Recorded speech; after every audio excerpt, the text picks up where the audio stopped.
सुप्रभात बच्चों, आज हम आपके बीच चर्चा कर रहे हैं meaning of growth and development, वृद्धि एवं विकास का अर्थ।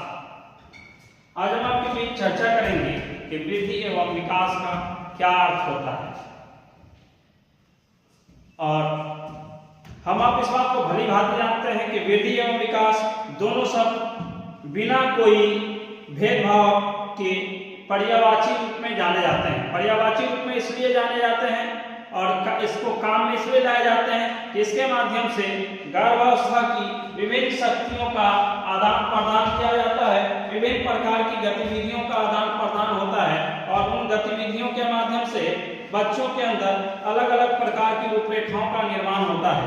और इसलिए कि समय समय पर बच्चों के अंदर बदलाव देखने को मिलता है, इसलिए कि विशेष समय के अनुरूप हर प्राणी के अंदर कितना परिवर्तन आया है उस परिवर्तन को समझा जाता है। और समझने के संदर्भ में गर्भधारण के समय से विशेष समय तक किसी प्राणी की रूपरेखाओं को जानना ही परिवर्तन माना जाता है। इस परिवर्तन की प्रक्रिया में हम वातावरण की शक्तियों और शिक्षा का बहुत हाथ होता है, इसलिए कि ये हमारे व्यक्तित्व को निखारने का काम करते हैं और विभिन्न पहलुओं को शारीरिक, मानसिक, सामाजिक, संवेगात्मक, नैतिक एवं वृद्धि एवं विकास के संबंध में अलग अलग रूपरेखाओं का निर्माण हो पाता है।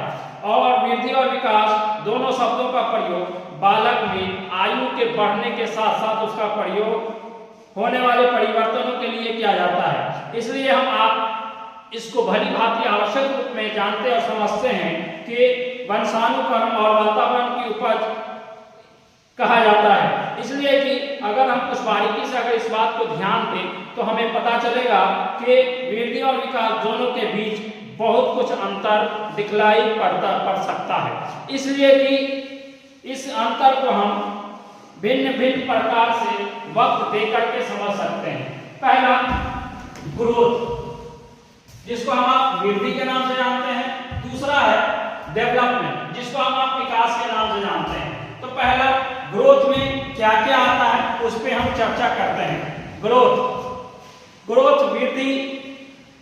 वृद्धि शब्द का जो प्रयोग होता है वो संबंधित परिवर्तनों से होता है और जिसको हम आप क्वांटिटेटिव चेंजेस के नाम से जानते हैं। इसलिए कि जैसे बच्चे बड़े होने के साथ साथ उसकी आकार, लंबाई, ऊंचाई और भार आदि होने वाले परिवर्तन को